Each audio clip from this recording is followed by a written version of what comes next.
Recebi esse convite para estar aqui com vocês hoje. Demorei 24 horas para decidir se aceitava ou não o convite. É porque eu ia chegar de viagem hoje e eu não sabia que horas eu ia chegar. A esposa estava comigo, só que nós vínhamos em voos diferentes. Mateus tinha compromisso com o casamento aí do colega, do amigo dele. Mas, enfim, deu certo. Eu desci aqui em Viracopos, Maura desceu em São Paulo. Mateus deixou o carro para mim no aeroporto e eu fui buscar a Maura na rodoviária. Essa coisa toda. Mas deu certo. E aqui nós estamos para compartilhar essa palavra com vocês. O que Mica me pediu para ministrar é sobre a soberania de Deus. É tenso ministrar sobre esse assunto, especialmente porque há várias correntes teológicas que abordam esse assunto. Eu não vou me prender a nenhuma corrente teológica, eu vou fazer um apanhado bíblico com vocês e nós vamos caminhar aqui sobre aquilo que eu julgo que é essencial para saber sobre a sabedoria de Deus. E a forma como eu vou terminar vai ficar claro para você que você pode até fundir sua cabeça pensando sobre isso e não vai chegar a lugar nenhum, não. Porque uma mente finita como a minha e como a sua, compreender a infinitude de Deus, isso é absolutamente impossível. Se Deus é soberano, se Deus é o que a Bíblia diz que Ele é, e se nós somos o que a Bíblia diz que nós somos, nós jamais vamos compreender Deus plenamente. Logo, é um assunto para a gente entrar e sair daqui encorajados pelo fato de que Deus é. Amém, amado? Abra sua Bíblia na profecia de Daniel, por favor, no capítulo 4. Eu vou fazer alguns comentários sobre esse capítulo e depois eu vou ler alguns trechos dele, porque não é aí que nós vamos ficar, mas é aí que nós vamos dar o pontapé inicial. Abra aí em Daniel capítulo 4, deixe sua Bíblia aberta e nós vamos orar antes de seguirmos adiante.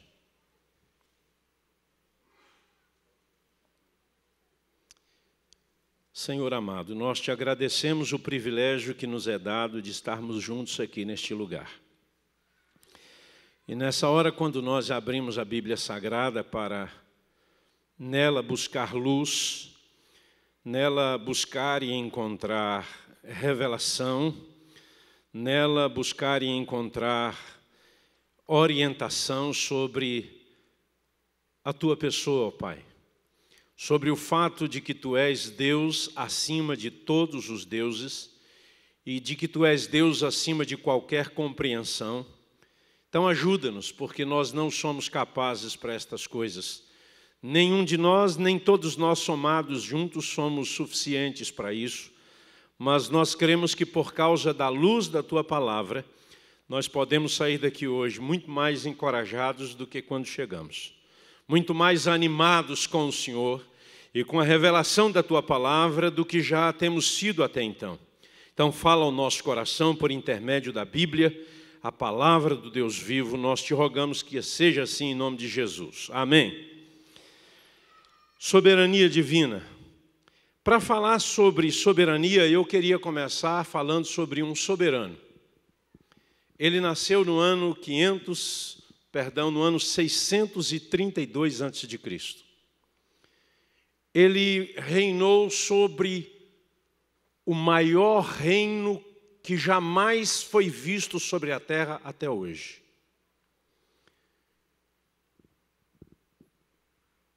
O seu reino alcançou todas as nações dos seus dias. Ele dominou tudo. Ele se tornou tão poderoso que Deus o visitou em sonho. E no seu sonho, ele se perturbou. E ele então chama um cidadão que já o tinha ajudado em sonho anterior, quando ele sonhou com uma grande estátua, e ele não sabia que estátua era aquela que tinha cabeça de ouro, peito de prata, dorso de bronze, quadris de ferro e pés misturado ferro com barro. E Daniel lhe disse: essa estátua és tu. mas não somente tu. A cabeça de ouro é o teu reino, poderoso, majestoso, e as demais partes, prata, bronze, ferro e barro, são representações de outros reinos que virão após ti. E Daniel ganhou, evidentemente, muito cartaz com esse rei que é chamado Nabucodonosor. Aqui, no caso, é Nabucodonosor II, porque Nabucodonosor I viveu por volta de 1100 a.C. Esse aqui nasceu em 632 e viveu até o ano de 562, em torno de 83, 84 anos, quando ele morreu. Esse rei foi chamado de Rei dos Reis, porque ele era considerado um soberano. Então ele chama Daniel e diz no verso 10 do capítulo 4, você me acompanha aí, porque é só uma introdução esse capítulo 4. Eram assim as visões da minha cabeça. Quando eu estava no meu leito, eu estava olhando e vi uma árvore no meio da terra, cuja altura era grande. Crescia a árvore e se tornava forte, de maneira que a sua altura chegava até o céu, e era vista até os confins da terra. Olhe a dimensão do reino. A sua folhagem era formosa, e o seu fruto abundante, e havia nela sustento para todos. Olha a riqueza desse reino. Debaixo dela os animais do campo achavam sombra, e as aves do céu faziam moradas nos seus ramos. E todos os seres viventes se mantinham dela. Olha a amplitude desse reino.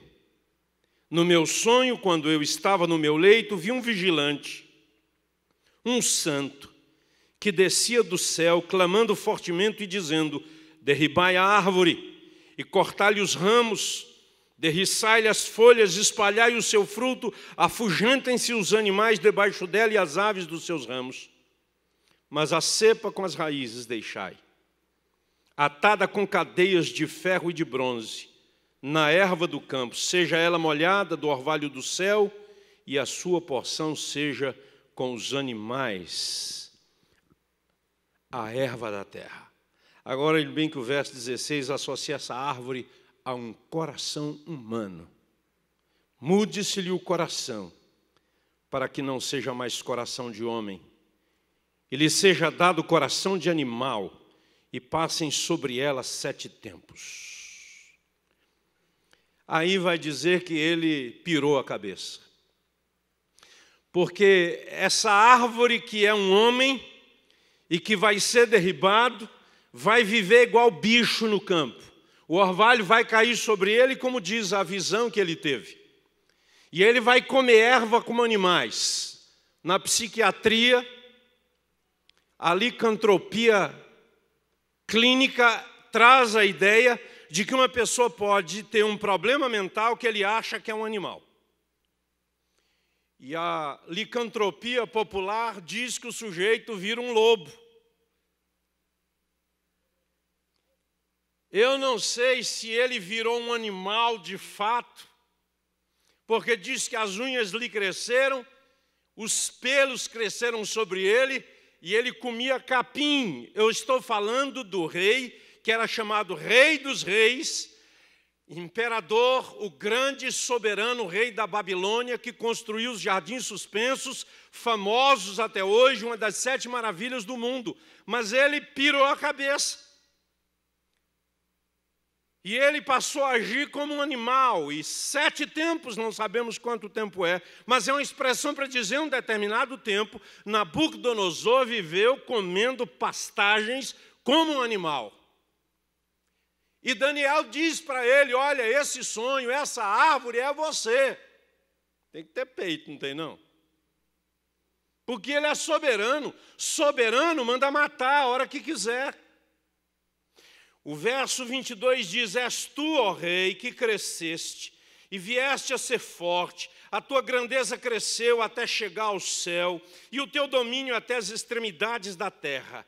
Quanto ao que viu o rei, um vigilante, um santo, que descia do céu e que dizia, cortai a árvore e destruía, mas a cepa com as raízes deixai na terra, atada em cadeias de ferro e de bronze, na erva do campo, seja ela molhada do orvalho do céu, e a sua porção seja com os animais do campo. Está dizendo, a interpretação é essa: serás expulso, verso 25, serás expulso de entre os homens, e a tua morada será com os animais do campo, e dar-te-ão a comer ervas como os bois, e serás molhado do orvalho, e passar-se-ão 7 tempos por cima de ti, até que conheças, até que admitas, até que reconheças que o Altíssimo tem domínio sobre o reino dos homens e o dá a quem quer. Queridos, aqui está o maior de todos os reis dentre os homens, em termos de poder, chamado de Rei dos Reis. Vai pastar, literalmente, e pasta, e quando ele já está desfigurado, Deus o traz de volta da sua insanidade. E no verso 33 diz que se cumpriu a palavra do Senhor, e foi expulso de entre os homens, e passou a comer erva com os bois, como os bois. O seu corpo foi molhado do orvalho do céu, até que lhe cresceram os cabelos como as penas das águias, e as suas unhas como as das aves. E o verso 34 diz, presta atenção, está aí: mas ao fim daqueles dias, eu, Nabucodonosor, levantei os olhos ao céu, tornou-me a vir o entendimento. Presta atenção. Qualquer pessoa que, quando vive numa perspectiva de vida apenas horizontal, jamais considera os céus, se bestializa. Sofre de licantropia, acha que é uma fera, acha que é alguma coisa. Este homem, ele cai em si quando ele olha para os céus e tornou-me a vir o entendimento, e eu bendice o Altíssimo. Bendice é falar bem. E louvei e glorifiquei ao que vive para sempre. Agora presta atenção, o que é que o soberano diz sobre o soberano dos reis da terra. E louvei e glorifiquei ao que vive para sempre, cujo domínio é sempiterno, e cujo reino é de geração em geração. Todos os moradores são por ele reputados em nada, e segundo a sua vontade ele opera com o exército do céu e os moradores da terra. Não há quem lhe possa deter a mão, nem lhe dizer: que fazes? Este homem podia tudo. Ele só não podia perguntar para Deus: que fazes?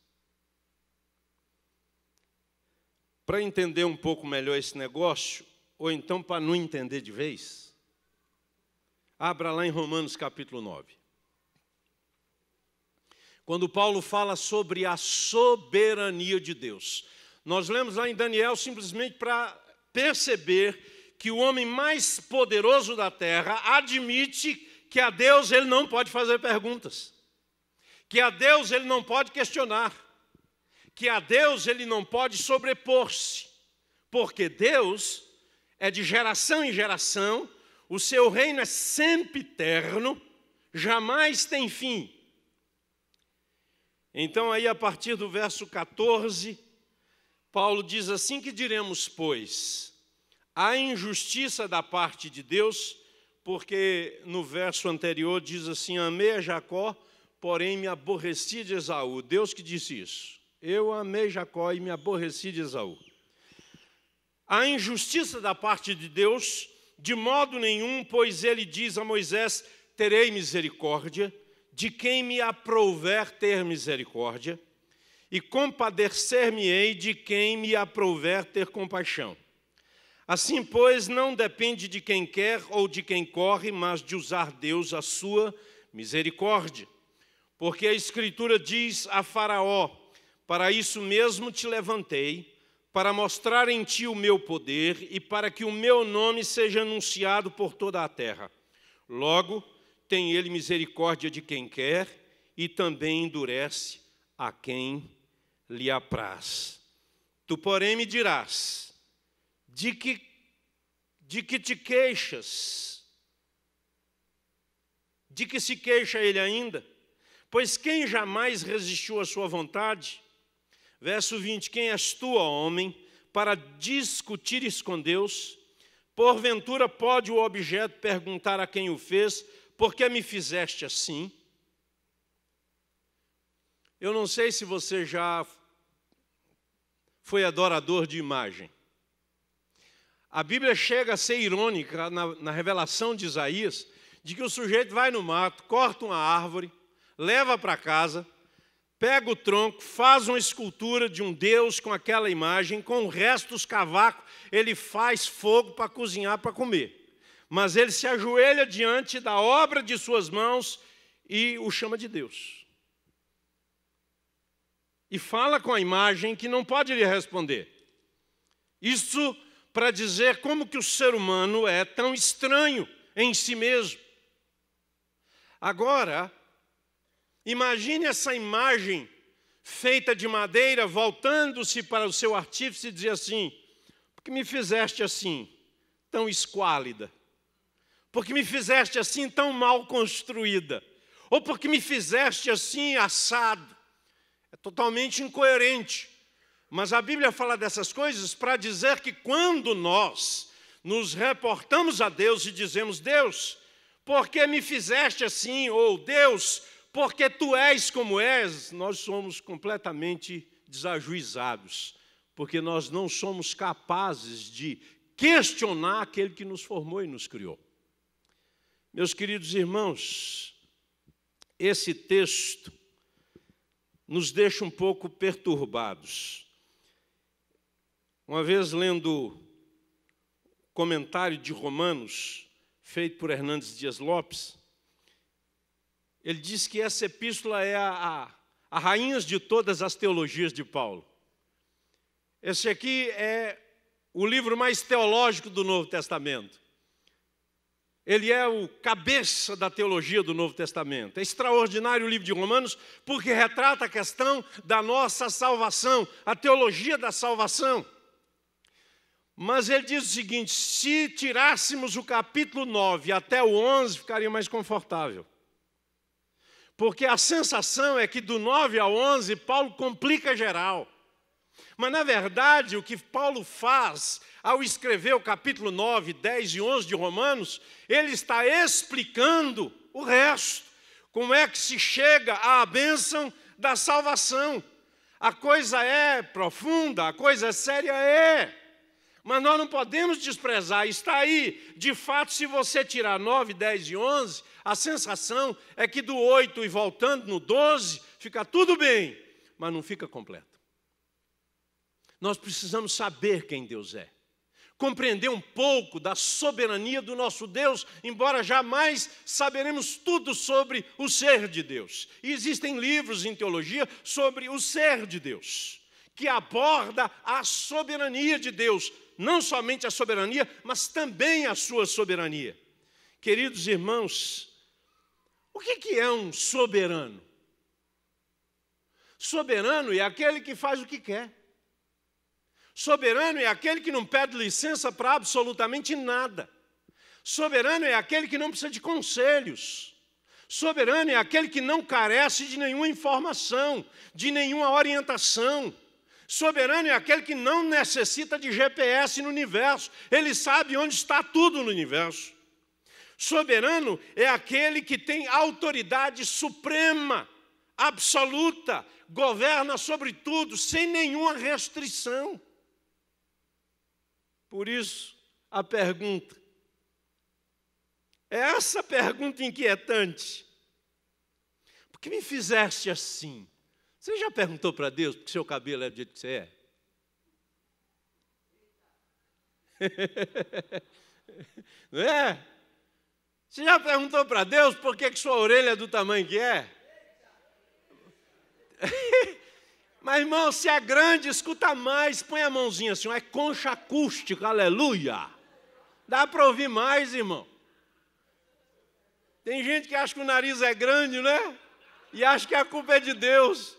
Meu irmão, nariz grande puxa mais ar. Oxigena mais o cérebro, não? Vai pensar melhor.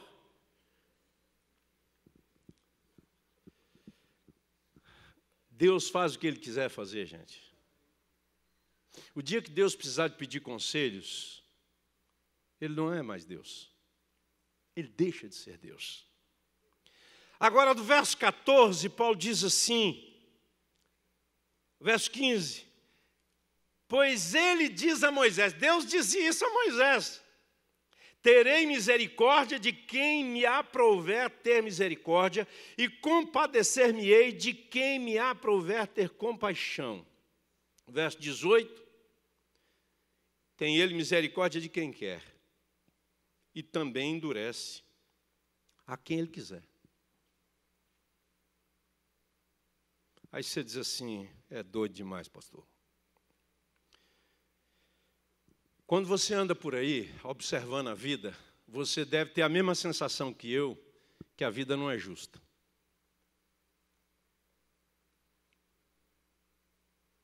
Você estudou e não passou no concurso. Tem um sujeito que nem estudou tanto assim e ele passou.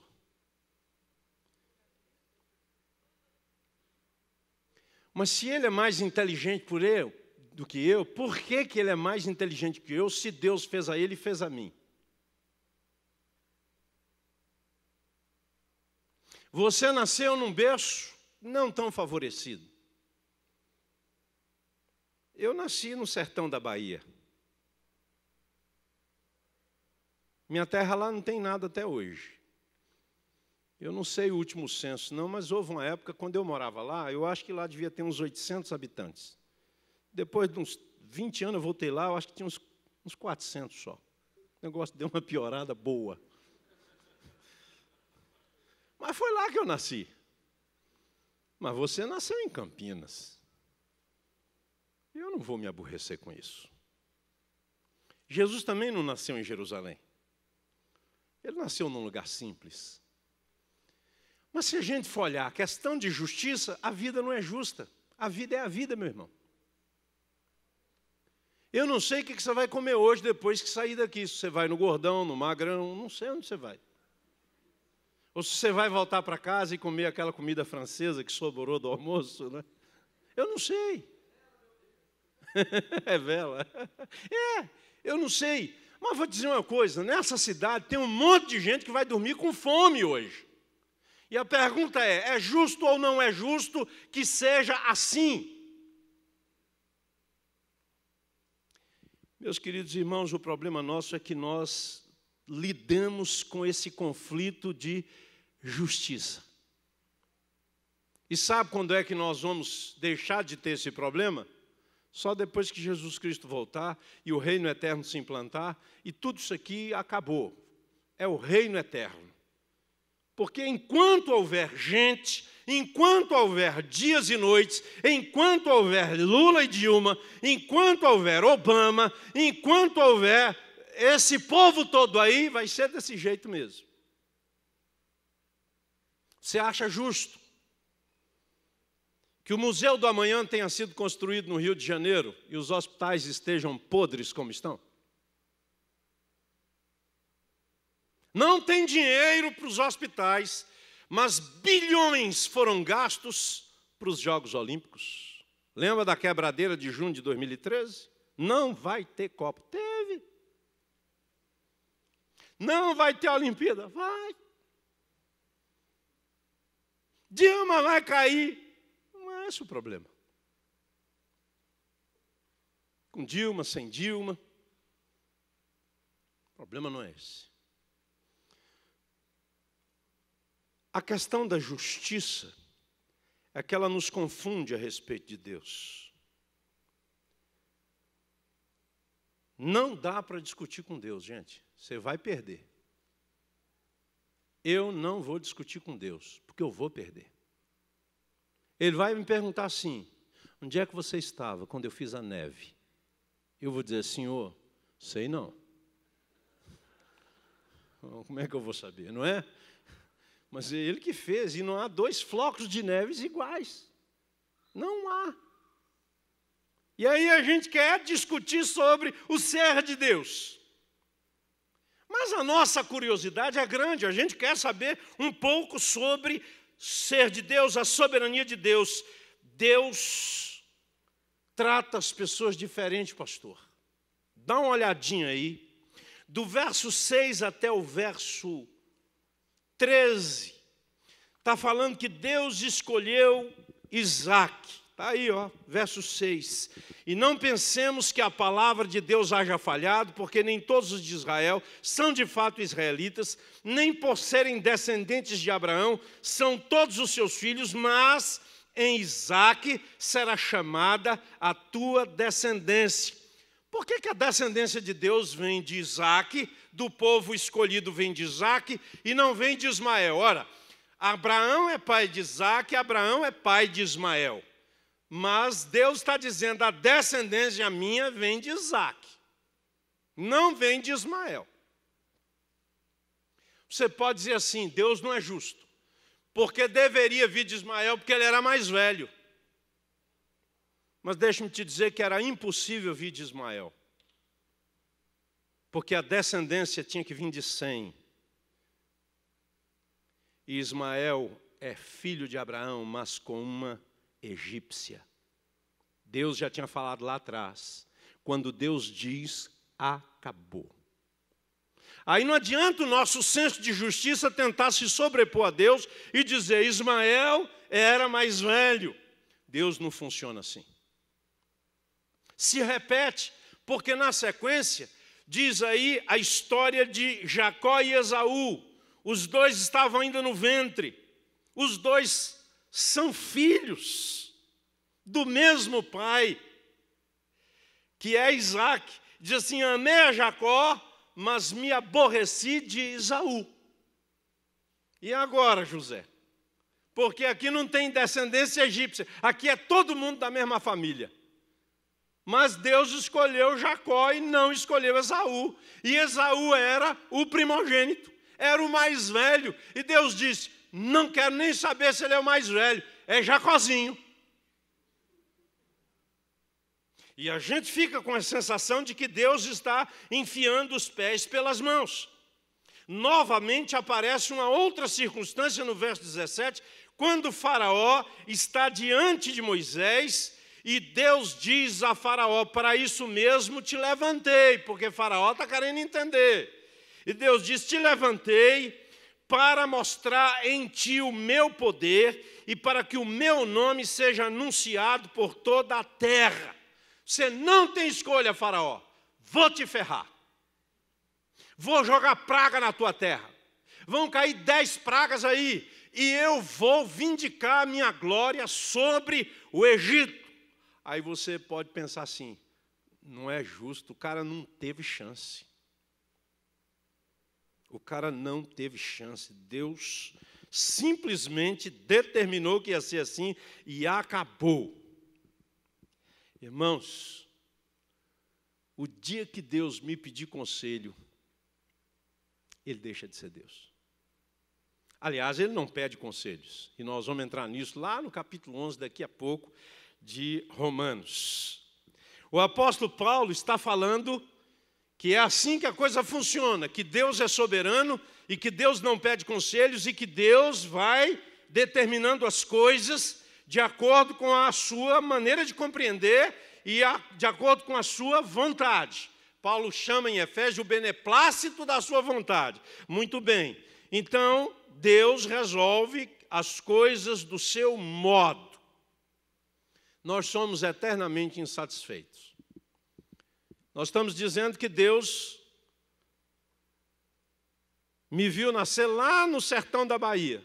Vocês não sabem a dureza que foi chegar em São Paulo. Ó, baiano, quando sai da Bahia para vir para São Paulo e para em Minas Gerais, sabe como é que chamam a gente lá no interior de Minas? Baiano cansado, porque não deu conta de chegar em São Paulo.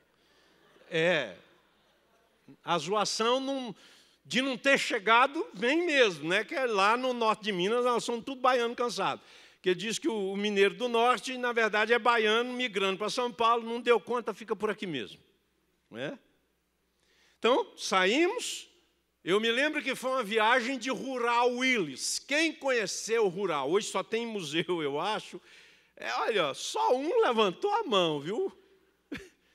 Nós viemos numa Rural, 5 filhos, meu pai e minha mãe.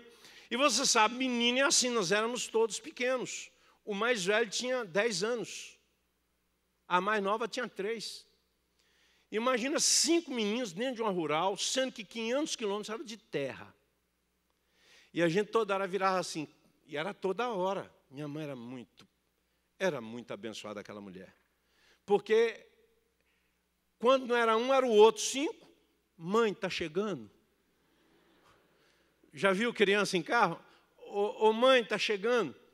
Já chegou em Minas Gerais? E para entender, meu filho, Minas Gerais nós já estamos. Nós vamos chegar em Montes Claros, a gloriosa Montes Claros, princesa do sertão mineiro. Para chegar aqui, para estudar, gente. Foi para estudar. Meus pais queriam que nós estudássemos. Porque minha irmã já estava crescidinha e dizia, olha, vamos precisar de ir para um lugar onde tenha estudo melhor para os filhos. E, por fim de Montes Claros, quando minha irmã terminou o 2º grau, meu pai terminou a faculdade, meu pai disse, vamos para a capital, porque lá vai ter trabalho. Fomos para Belo Horizonte. Minha irmã precisava trabalhar, e assim foi. E eu cheguei aqui. Eu não posso dizer que é justo ou injusto, que uns nasçam em lugares menos favorecidos e outros nasçam em lugares favorecidos. Isso é circunstância da vida. Eu não queria ser africano, queria ser o quê? Porque tem gente que não gosta de ser o que é. Eu não gosto de ser nordestino, sou com muita honra. Tem baiano aqui, levanta a mão. Oh, glória a Deus, ó. Tudo de inteligente, que minha mãe dizia que baiano burro nasce morto. Tudo de inteligente. Uma vez eu cheguei lá em São Paulo, fui pregar num condomínio daquele dos bacanas lá, não é? E aí eu falei assim numa igreja, eu não vou nem dizer, mas é um daqueles condomínios ricos lá. O condomínio era um Alphaville, mas não vou dizer igreja. Eu falei assim, tem baiano aqui? Desaforo, não tinha um. Aí eu olhei e falei, vou perguntar de novo, tem baiano aqui? Não tinha um. E era um encontro de homens. Era um sábado de manhã, eu falei assim, mas que vergonha. Uma igreja dessa, de gente inteligente, uma igreja dessa, influente, não tem um baiano, vocês não sabem o que vocês estão perdendo. E aí eu dei minha palestra, quando eu terminei a palestra, assim, um levantou a mão, falou, diga, irmão, aqui, ó, fui em casa buscar um baiano. Falei, meu irmão, não negue a raça. Estava fazendo em casa uma hora dessa. Meu queridão, dê graças a Deus por você ser quem você é, como você é, de onde você é, porque isso são circunstâncias da vida. Eu não entendo que eu nasci no sertão da Bahia, naquela terra que nem água tinha. Todas as fontes eram contaminadas. Meu pai colhia água da chuva para a gente sobreviver durante o ano. Porque Deus olhou e disse assim, esse baianinho aí ele vai secar naquele sertão baiano, vai viver na necessidade. Eu não acredito nisso. São circunstâncias da vida. As pessoas migram. Meu pai, antes de casar com minha mãe, trabalhava no Paraná. Já pensou eu, paranaense, solista? Faz diferença nenhuma, porque quem é paranaense não é melhor do que quem é maranhense. As pessoas não podem ser medidas pelo lugar em que elas nasceram, mas pela dignidade que elas têm de serem feitas à imagem e semelhança de Deus. A imagem e semelhança de Deus não está no CEP, não está no endereço, não está na condição social, mas na imagem moral que todos nós carregamos dentro de nós, independente da cor da nossa pele. Nós somos criados por Deus e há um propósito nisso. Você pode ser loira, Deus te abençoe. Você pode ter olhos azuis, Deus te abençoe. Estou satisfeito com minha perninha tostada. Está mais tostadinha, porque eu estava sofrendo lá em Porto de Galinhas. Dá licença, né? Baiano também, né? Fazer o quê? E tem gente que fala mal da sogra. Eu digo para minha sogra, dei um beijo nela e falei assim, Ivete, pode ter os defeitos do mundo, mas você mora bem demais. Ela não mudou para lá, ela é de lá, minha esposa nasceu lá. Às vezes eu digo para ela, chiquem bem.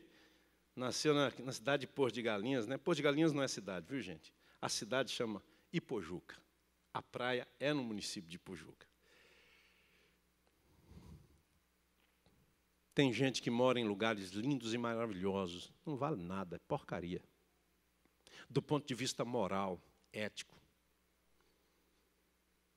Não honra ninguém, nem a si mesmos. As pessoas não são medidas e não deveriam ser medidas pelas coisas que têm ou pelo lugar onde moram. Agora, Paulo faz algo extraordinário. Dá um pulinho lá para capítulo 11 de Romanos. Paulo diz assim,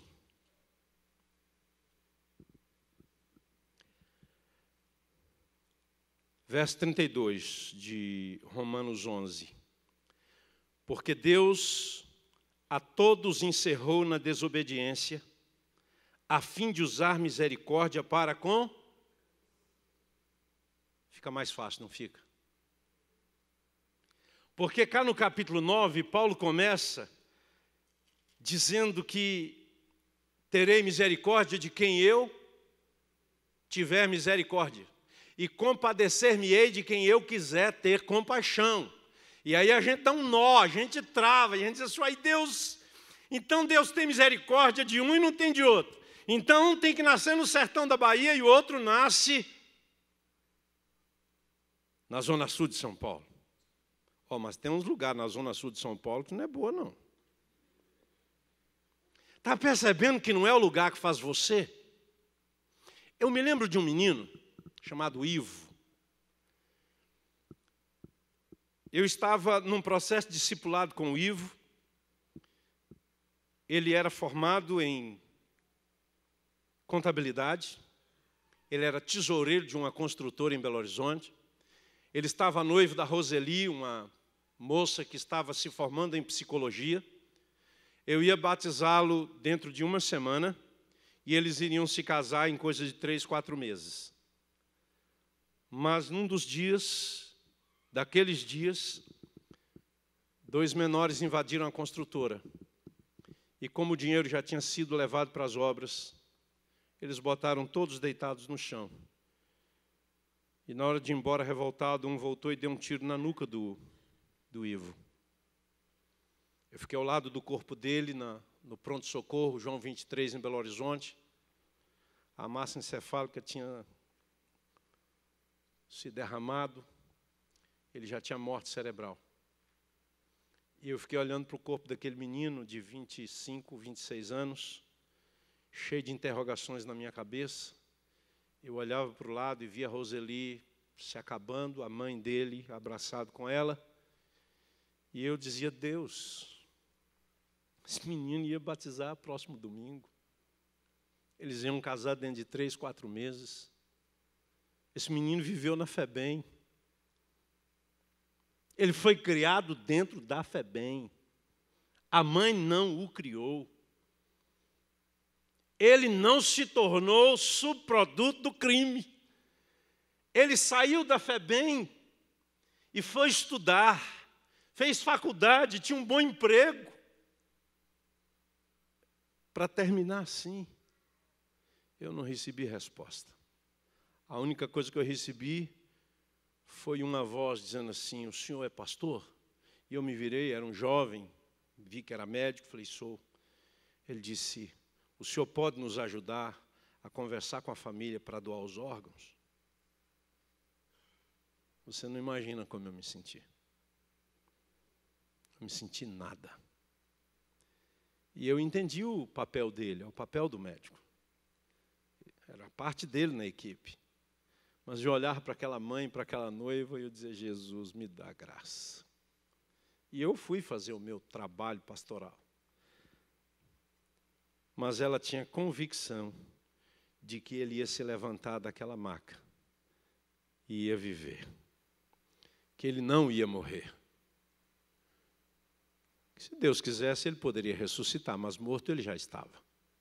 É só a gente pensar um pouquinho, a gente sabe que é inteligente, tem morte cerebral, coração está batendo, porque é jovem, é forte, e coração é uma bomba. Vai chegar uma hora que para. A família não aceitou. Eles não quiseram. É justo.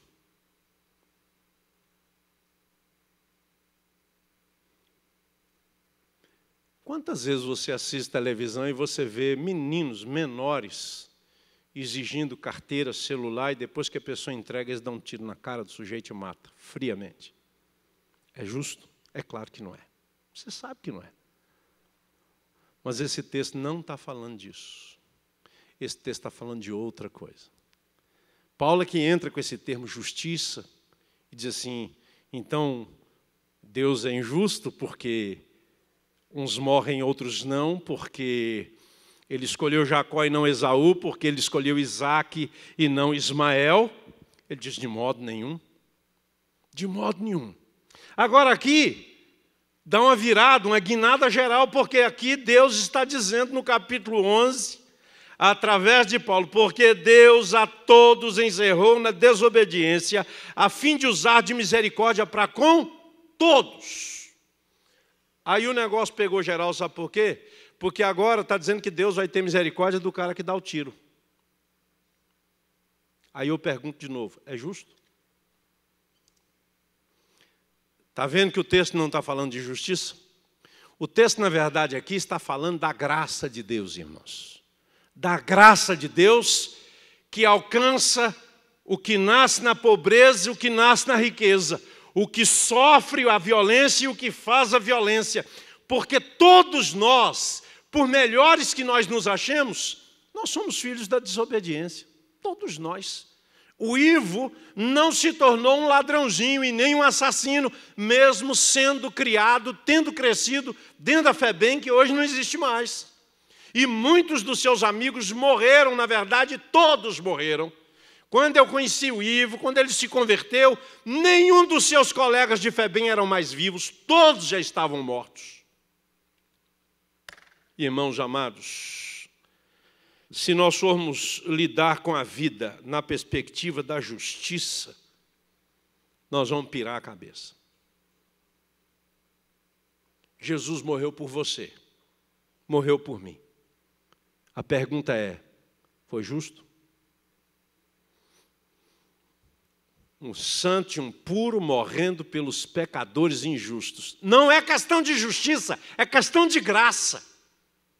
Ele morreu por mim por causa da graça de Deus, do favor de Deus.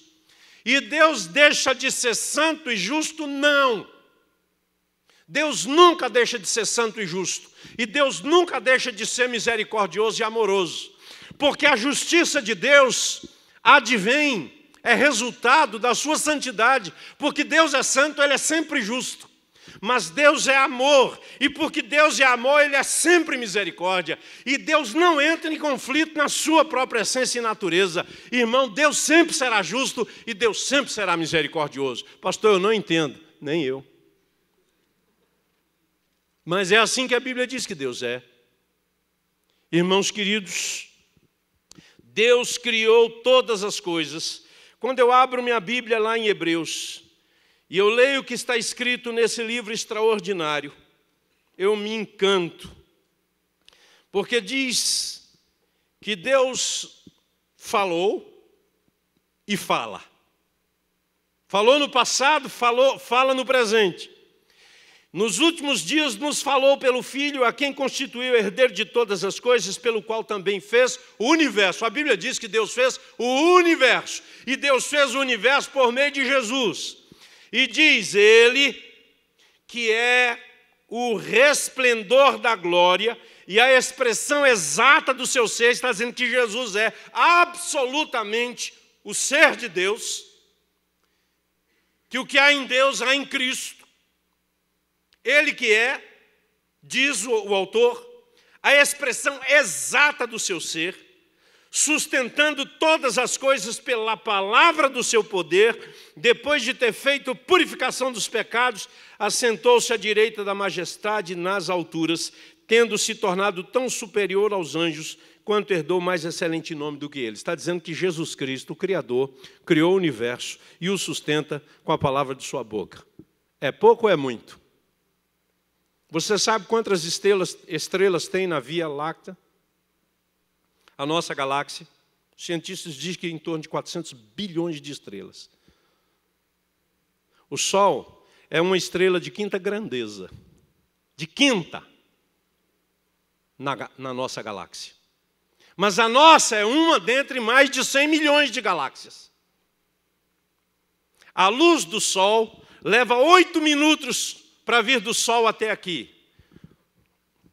Mas leva 8 segundos do Sol até aqui. Mas 8 minutos para dar a volta na Terra. Imagina, gente. 8 minutos do Sol até aqui. Mas 8 voltas na Terra em 1 segundo. Essa é a conta certa. Eu já fui até o outro lado do mundo de avião, gente. 30 horas assim, no busão aéreo. Eu vim de Recife hoje. E vim de um jeito que eu não imaginava, viu? Não é porque eu sou eleito. Mas eu cheguei no balcão, entreguei, já tinha feito meu check-in, entreguei o celular, o moço falou assim, o senhor já fez? Já. Vamos mudar a poltrona do senhor. Eu falei, bem, o senhor vai na 2A. 2A, filho? É, o senhor vai na cama. Eu vim de primeira classe. Me colocaram na primeira classe. Primeira vez que o velho aqui viaja de primeira classe. Eu já viajei o mundo, nunca entrei na primeira classe. Eu sempre passava assim com um zoião. Hoje me colocaram lá, deitei, botei o botão, a cama foi esticando, eu fui, Jesus, gostei do negócio demais. O negócio é que não dá para pagar. Mas hoje foi graça. Você está entendendo o que é graça? Você não pagou nada e vem de primeira classe, santo. É graça de Deus. E aqui está dizendo que Jesus Cristo criou todas estas coisas e sustenta. Agora, presta atenção. Toda a criação de Deus é inferior a Deus. É menor do que Deus, porque dele depende para subsistir. A Bíblia diz que ele criou e sustenta pela palavra do seu poder. Então, toda a criação é menor que Deus. Mas sabe qual é a notícia de Filipenses capítulo 2, verso 7? É que um dia, por causa da graça, Jesus Cristo esvaziou-se de si mesmo e assumiu forma humana. E entrou na limitação humana. Sentiu dor, frio, fome, sede. E para sempre vai carregar os sinais dos cravos nas suas mãos. Mesmo na eternidade, ele vai carregar o sinal dos cravos em suas mãos, mesmo num corpo glorificado. Deus tatuou aquilo lá para eu e você nunca nos esquecermos por toda a eternidade que ele é um Deus de graça. Então não entra mérito. Se não entra mérito, nós não podemos falar de justiça. Nós só podemos falar de favor de Deus. Esse Deus soberano é um Deus de graça. É um Deus que tem misericórdia e o texto diz que ele tem para com todos. Ué, pastor, se Deus tem misericórdia para com todos e ele é que sustenta o universo, como é que as coisas acontecem aqui? Não se esqueça que quando Jesus Cristo veio para esse mundo, ele teve que deixar a glória. Ele teve que deixar o seu poder. Ele teve que abrir mão desta soberania inquestionável nos céus e no universo, para entrar na dimensão do tempo e do espaço e não poder tudo. Por que você acha que ele disse aos discípulos, eu vou para o Pai? Porque se eu não for, o Espírito não virá. É porque Jesus agora não é mais onipresente. Ele tem corpo. Enquanto ele está na terra, ele é como eu e você. Para ele estar na Judeia, ele não podia estar na Galileia. Precisava de tempo, de caminhada, de esforço, comer, beber. Sabe por que ele se reduziu? Ele se apequenou para se tornar como nós, a fim de nos alcançar. Um dia disseram para ele algumas coisas. Falavam dele, ele disse: olha, eu sei o que vocês estão pensando, hein? Eu sei o que vocês estão pensando. Porque ele era capaz de perceber o que as pessoas pensavam. Mas isso não fazia dele onisciente. Porque um dia lhe perguntaram sobre a sua volta. Ele disse: só o Pai que sabe. Jesus na terra, ele não detinha todas as informações do universo. Por alguma razão, Deus resolveu que Jesus ia sofrer essas limitações. Deus soberano, pode tudo, sabe tudo, faz tudo. Jesus Cristo, ele não curou alguns em Nazaré, em Cafarnaum. Ele não curou, porque faltou fé. E a pergunta é: desde quando um homem pode limitar a Deus? Mas Jesus Cristo estava sujeito às vicissitudes da vida e a algumas limitações que estão impostas a nós, querido. Eu não posso tudo, você não pode tudo. E Jesus experimentou isso em nosso lugar. Ele viveu as nossas limitações. Você talvez diga assim: mas eu queria que fosse diferente. Todos nós queremos que algumas coisas sejam diferentes. Mas Deus não deixa de nos amar, nunca deixou, porque as coisas não são do jeito que nós gostaríamos que fosse. A tendência nossa é dizer assim: Deus não me amou o suficiente. Deus amou mais um Mica do que eu. Olha só que corpinho de atleta. E eu, ó. Isso aqui não tem a ver com Deus, tem a ver com outras coisas. Eu andei passando mal semana passada, eu fiquei uma semana sem almoçar e sem jantar. Não me sentia bem, preferi não me alimentar. Mas não é que as camisas que não dava para passar a dar. Eu falei: mas que negócio bom é esse? Tem uns negócios errados que de vez em quando dá certo, né? É uma questão só da gente se cuidar mais. Não, Deus me fez assim. Tem disfunções físicas que a gente procura um bom médico que ajuda a gente a resolver. Mas tem muita coisa que nós só colhemos o que nós plantamos. Aí você olha para um atleta e vê o sujeito todo saradão, todo contornado, todo definido. Aí você diz assim: oh, mas Deus foi generoso com ele. O cabo acorda às 5 horas da manhã, corre como ladrão fugindo da polícia, por 2 horas de manhã, toma um café moderado, almoça prato francês, né? É o jeito dele. Agora, alguns de nós, assim, são mais de bem com a vida, né? Sabe como é que é, né? A gente gosta de comer com o maior prazer, né? A gente não é tão radical, né? Escravo desses hábitos nocivos à musculatura, porque fica tudo doendo. Então, é como você enxerga a vida que define como é que você vive. Conhece aquele menino que é filho de pai divorciado? Pode ser que tenha aqui. Eu não sei como é, porque meus pais não se separaram. A morte os separou. Mas eu conheço tantos que ele tem 2 casas. Ele tem a casa do pai e tem a casa da mãe.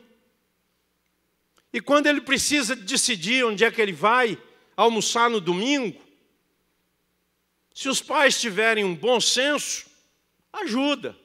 Mas e quando eles competem usando o filho? Se o filho escolhe almoçar com a mãe, é porque não ama o pai? Aí tem que negociar. Ó, vamos fazer o seguinte: um domingo num, um domingo no outro. Um domingo num, um domingo no outro. Para dizer assim: eu amo os dois. Você está entendendo que a gente tem que fazer escolhas? A gente tem que fazer escolhas. Uma vez eu ouvi de Richard Wurmbrand. Há muitos anos atrás eu encontrei com ele no aeroporto em Salvador, no antigo aeroporto de Salvador. 2 metros de altura, um homem marcado de cicatrizes. Ele é romeno, não sei se ainda é vivo. Pelo menos era um cidadão romeno, viveu na prisão de Ceausescu, foi torturado. Ele é autor do livro Torturados por Amor a Cristo. Este homem contou a história de uma criança que estava preso e foi levado até a prisão do pai. E o oficial romano disse para o pai: você nega Cristo, porque se você não negar a Cristo, eu vou dar um tiro na cabeça do seu filho. E apontou a pistola para a cabeça do menino. E o pai tremia e clamava, e implorava: não faça isso com meu filho. E ele disse assim: aqui não tem por amor a Deus, porque Deus não existe. Ou você nega a sua fé, ou eu vou atirar no seu filho. Quando ele resolveu atirar, o pai disse: por favor, não atire. O filho olhou para o pai e disse: papai, não me faça viver carregando sobre mim a tristeza e a vergonha de ter tido um pai covarde e que não amou a Cristo mais do que a mim. E o menino diz: pode atirar. E o homem atirou. Aquele homem não enlouqueceu. Ele sofreu, chorou, mas ele foi confortado pelo resto dos seus dias naquela prisão, de saber que ele tinha um filho que ensinou para ele a amar a Deus acima de todas as coisas. Essa vida não é justa. Essa vida é a vida. E eu creio que no Brasil o troço vai ficar mais estreito. Porque essa turma que luta contra a família e que joga o nome de Deus na lama, eu não estou falando dos evangélicos que dão mau testemunho. Eu estou falando dos que fazem as leis nesse país. E que querem intencionalmente estabelecer um status de vida pública, política, totalmente contrária a Deus, à família e aos valores morais e éticos do reino de Deus. A coisa vai estreitar mais. A educação já está afetada, a tecnologia também. Os meios de comunicação estão dominados. E vai chegar dia que vai ser muito difícil para você manter seu testemunho sem você ser perseguido descaradamente, sabe, querido? Deixa-me te dizer, é nesse dia que Deus precisa ser soberano na sua vida. O que é Deus ser soberano nesses dias difíceis? É você não querer resposta para tudo. É você não querer entender tudo. É você saber que Deus é bom sempre, mesmo quando dói. É você saber que Deus continua sentado no trono, mesmo quando isso aqui virou uma esculhambação geral. Porque aqui é assim. A Bíblia diz que o mundo jaz no maligno. A coisa não vai melhorar. A coisa vai piorar. Porque já está profetizado que nos últimos dias seria assim. E será assim. Meus queridos, Paulo diz que não é possível eu ter resposta para tudo. E está aí no capítulo 11. Eu quero encerrar com você lendo esse capítulo 11. Verso 33. Quando ele diz no verso 32 que Deus encerrou todos na desobediência, a fim de usar de misericórdia para com todos, ele então canta esse cântico, é uma doxologia, é um momento de adoração, é como se Paulo estivesse encerrando a explicação toda sobre esse processo da salvação que nós não compreendemos completamente, mas que Deus é glorificado em tudo isso. Ele diz: ó profundidade da riqueza, tanto da sabedoria como do conhecimento de Deus. Quão insondáveis são os seus juízos e quão inescrutáveis os seus caminhos. Quem, pois, conheceu a mente do Senhor? Ou quem foi o seu conselheiro? Ou quem primeiro deu a ele para que lhe venha a ser restituído? Porque dele, e por meio dele, e para ele são todas as coisas. A ele, pois, a glória eternamente. Amém. Amém, querido? mesmo que você quisesse saber, e você perguntasse para Deus, e Deus te respondesse, você não ia entender. Por quê? Olha o que diz o texto. Ó profundidade da riqueza, tanto da sabedoria quanto do conhecimento de Deus. Está dizendo que o conhecimento de Deus é algo tão extraordinário, que ele diz aí, quão insondáveis são os seus juízos. A maneira como Deus julga, você não julga.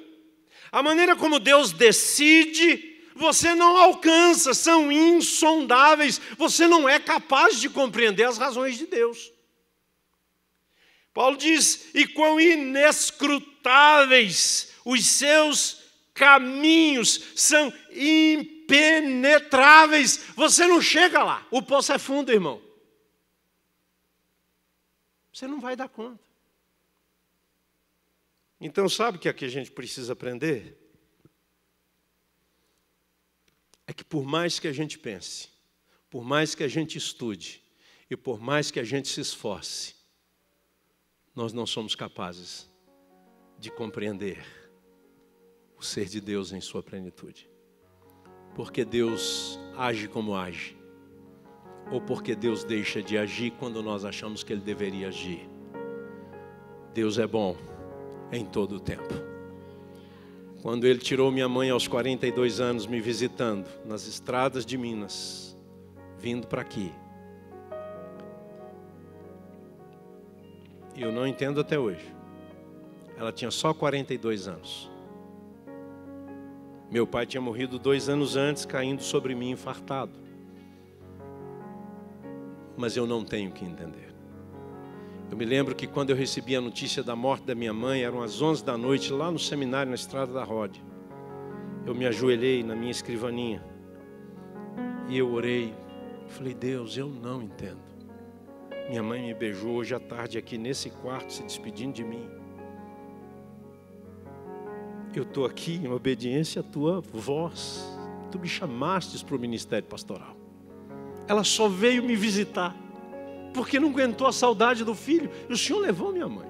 Eu não entendo, então me ajuda a nunca duvidar de que tu sabes todas as coisas e de que tu me amas mesmo e de que eu estou no lugar certo e de que eu vim para cá não foi um equívoco. Estou até hoje. Já são passados 34 anos, 35 anos vai fazer em março. Deus tem cuidado de mim. Nesses anos todos, enfrentei muitas coisas que eu não entendi. Muitas lutas e guerras que eu não gostaria de ter lutado e guerreado, mas que eu precisei enfrentar. E eu quero viver o resto dos meus dias dizendo, quando eu não entender, me ajude a aceitar o que eu não entendo. Sabe por quê? Porque você não pode mudar. Porque você não entende. Já que você não pode mudar e você não entende tudo, então creia, porque a fé não é para levar para o laboratório e pôr no microscópio para você tentar enxergar Deus. É pela fé. Eu sei que Deus é tudo que a Bíblia diz que Deus é. Eu sei que Deus pode tudo que a Bíblia diz que Deus pode. Eu sei que Deus faz tudo que a Bíblia diz que Deus faz. E eu sei que eu sou tudo que a Bíblia diz que eu sou. E se tem uma coisa que eu sou, é filho de Deus. Mas Ele não prometeu que ia ser fácil. Ele disse, tereis aflições, mas tende bom ânimo. Tenha ânimo, irmão. Tenha ânimo, minha irmã, em nome de Jesus Cristo. Deus te dê força, Deus te dê graça para continuar na sua jornada, mesmo não entendendo tudo, mas sabendo que Deus entende, Deus sabe e está tudo certo, porque Deus está sentado no trono. Deus precisou trazer Nabucodonosor para o pasto, porque ele achava que ele era o rei dos reis. E Deus disse para ele, fica na tua. não fica bem empinar o nariz e dizer: por que me fizeste assim? A insatisfação é um pecado que nos rodeia todos os dias. Nós nunca estamos satisfeitos. Está achando que só mulher que é insatisfeita com o cabelo que tem? É raro achar uma que gosta do seu próprio cabelo. Acha que sempre tem que melhorar, não pode? Não é assim mesmo, meninas? Elas estão sempre querendo dar uma melhorada, mas isso é da natureza humana. Eu citei as mulheres, mas os homens também têm seus pecados. Mas deixe-me te dizer, Deus te ama do jeito que você é. E Ele ama mesmo. Dores, problemas não são sinais do amor de Deus ou da falta do amor de Deus. É sinal de que você está vivo. Aleluia. Se você tivesse morrido, você não tinha dor, você não tinha sofrimento, você não tinha problema. Quiser ir lá para o Bonfim agora, podemos fazer uma visita. Você vai ver, ninguém reclama de nada lá. Está tudo certo para aquele povo que mora lá. Mas você está vivo. Mas se você está vivo e Deus está vivo, um milagre está a caminho. Amém, queridão? Deus te abençoe em nome de Jesus Cristo. Firma seu passo e não se esqueça. Aconteça o que acontecer, Deus é por mim. Deus é por ti. E Ele está sentado no trono. Ele sabe o que está fazendo. Deus te abençoe em nome de Jesus.